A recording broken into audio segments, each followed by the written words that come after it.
Well, we're talking about anti-aircraft artillery, and in this case, particularly Russian anti-aircraft artillery, which you know is going to be an absolute behemoth when it comes to putting rounds downrange.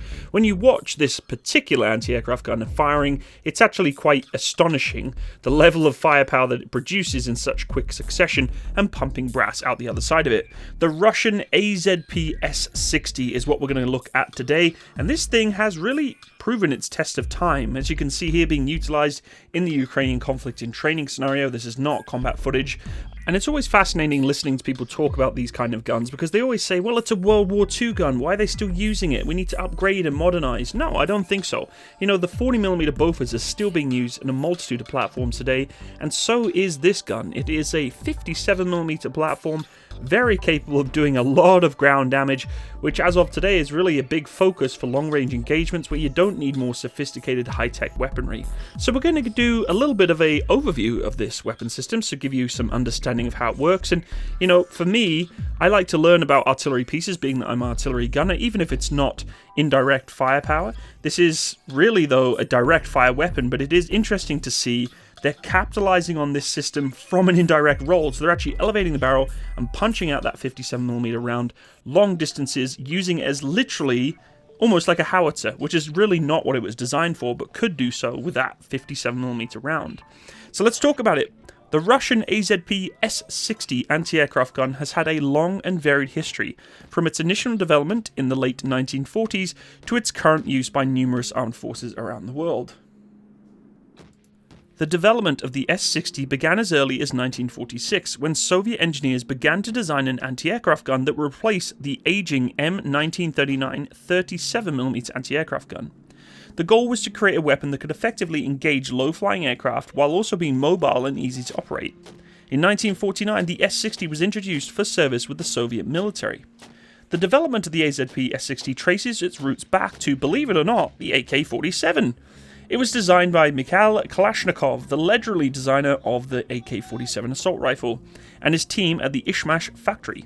The new design, which was designated the S-60, was a radical departure from its predecessor in terms of firepower, mobility, accuracy, and engineering principles.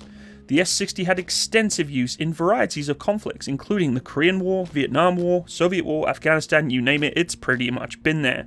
During the Korean War was really where it shone the most. Soldiers operated the guns against the American fighter bombers, shooting down roughly several planes. In Vietnam, the S-60 was used by North Vietnamese Army and Viet Cong to defend against American aircraft, often mounted on trucks or other vehicles for mobility during battles. Lastly, the S-60 was used by the Soviet Army during the Afghanistan conflict, where they often engaged Mujahideen troops on horseback or in pickup trucks. Despite being on an older weapon system, the S-60 is still used by quite a few countries out there today, of course Russia, China, Pakistan, and Syria. Several countries have upgraded their systems though to improve accuracy and range. For example, the Chinese have developed a digital sighting system for the S-60, while Pakistan has installed a new radar system to increase its range of tracking of the gun.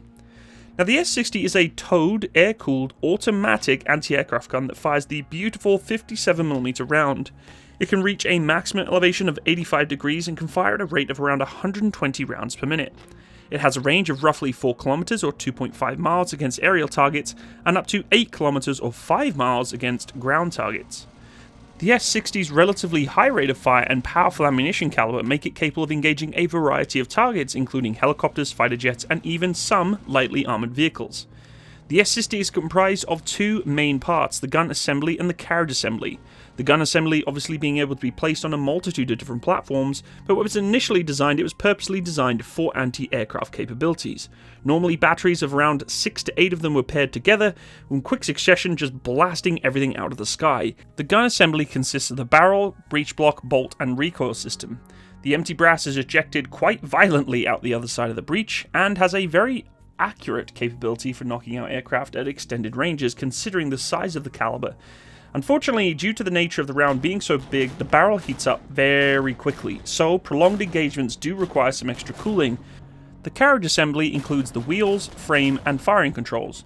The entire system weighs approximately 2.5 tons and can be towed by a variety of vehicles including trucks, tractors, yes, tractors, and armoured personnel carriers. We all know what I'm going with the tractors. The system can be set up quickly and easily and can be ready to fire within about 2 or 3 minutes. Normally, the crew will be about at 7 maximum, including the gunner, commander, loader, 2 ammunition handlers, and 3 auxiliary personnel. One of the key advantages of the S-60 system is its versatility. The gun can be adapted for different roles, such as ground support, anti-tank, even naval gunfire support if required. It also serves as the base for more advanced air defense systems such as the ZSU-234 Shilka, which combines 4 S-60 guns with a radar guidance system. In addition to its use as an anti-aircraft gun, the S-60 was also adapted for ground fire support, and we're seeing more and more of this capability in modern conflicts of today, basically elevating the gun nice and high and throwing as much 57mm downrange and hoping that it hits something. Certainly not accurate, but when you have high explosive rounds going through the sky at that speed and the ranges that it can be in a automatic configuration, that's pretty deadly. It's literally like fireballs flying from the sky in quick succession, and if you put a number of these in a battery together, I'd be pretty terrified of putting that much ordnance downrange in quick succession. Of course, they are really not suited for engaging infantry targets. They're more designed for lightly armoured vehicles, sort of BMP style capabilities, really not purposely designed to have armoured piercing rounds to engage tanks, but it does have that capability if necessary with a AP round of the variant of the round that comes from this gun. One of the biggest attributes, though, that this gun has is its reliability. It's very easy to maintain and to fix if necessary in the field. Most of the operating parts can be interchanged very quickly without having to do a full strip, and the crew can easily maintain the overall frame and structure of this particular platform very easily without a ton of extra parts, or complicated parts anyway. This is pretty critical when you're looking at an anti-aircraft gun like this, because when you have specialized equipment that's really hard to repair, you're making a huge detriment to the air defense capability in your area. This is a World War II era weapon system, but has progressively been updated with its equipment on board, whether it be sensors, targeting systems, etc. But just the core mentality of it being fixable easily is a big win. And, you know, Russian equipment has always been extremely robust in the way it's produced, and I have a huge respect for that, a respect for engineering that is just working and does what it needs to do without huge, intervention from the crews having to operate them.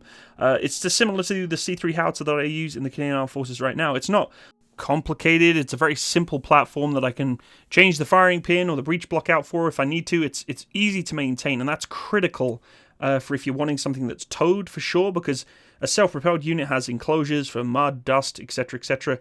Even the cold. A system like this is fully exposed to the elements and, terrain that it's going through, and it can get clogged up, beefed up real quickly with stuff that you don't want in the running gear, etc., for it to elevate and traverse and all that good stuff. So very, very robust system, and that's really critical, and why this thing has been so successful is it's not just the usual Soviet doctrine of, oh, well, we've got hundreds of them, that's why people keep using them. No, they're very, very good at what they do, and they've been doing it for a long time.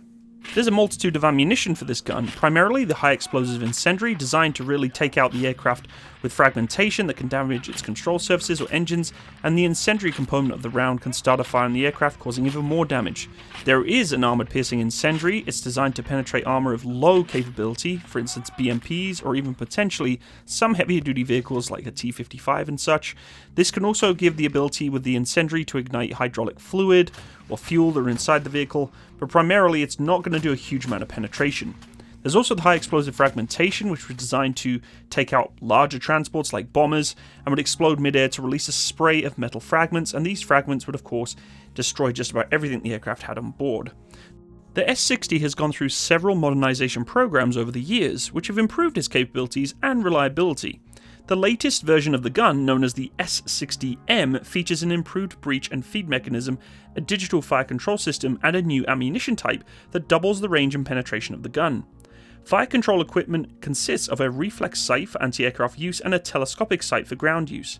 There are a few different modes of operation: manual, with the hand wheels operated by the crew; semi-automatic, assisted with the hand wheels operated by a crew-assisted servo motor or automatically remotely controlled by a director; and automatic, zero indicator remotely controlled by radar. These are rarer in systems of today, but they do exist.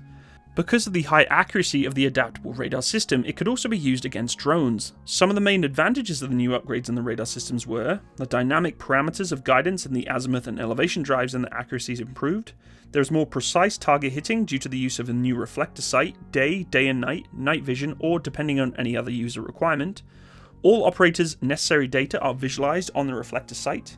Integrated way of manual guidance of a cannon in azimuth and elevation with only one operator. Automatic power supply, battery on a cannon, and a central power generator with a rectifier on the cannon. Voice communication is also added between the firing platoon commander officer and the cannon's commanding officer. The cannon has different operating modes, as I had mentioned.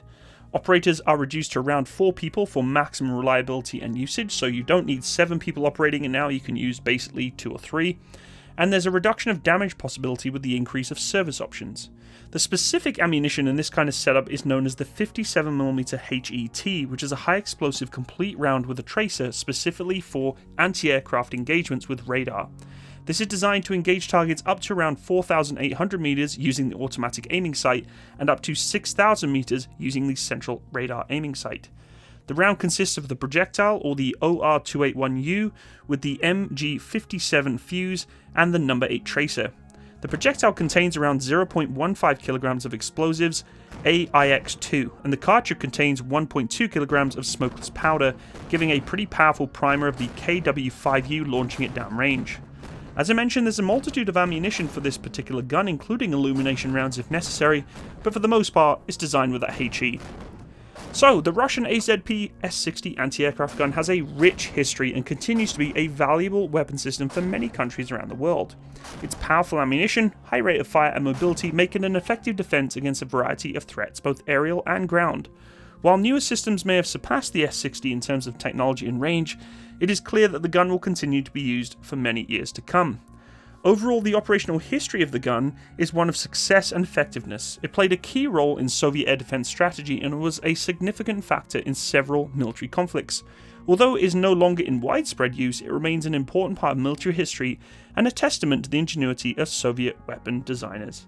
So I hope you enjoyed today's video, folks, learning about the Russian AZP 57mm S-60 anti-aircraft gun.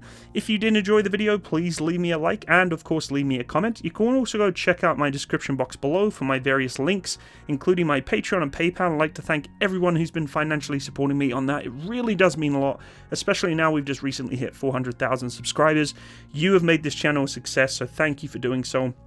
You can also go check out my sponsorship clothing brand that I'm sponsored by, Attire for Effect. They make some really cool artillery-themed clothing. Of course, we've just been talking about anti-aircraft artillery, so go check out their website, www.attireforeffect.com. And of course, I hope you all have a wonderful day. All the best, folks. Bye-bye.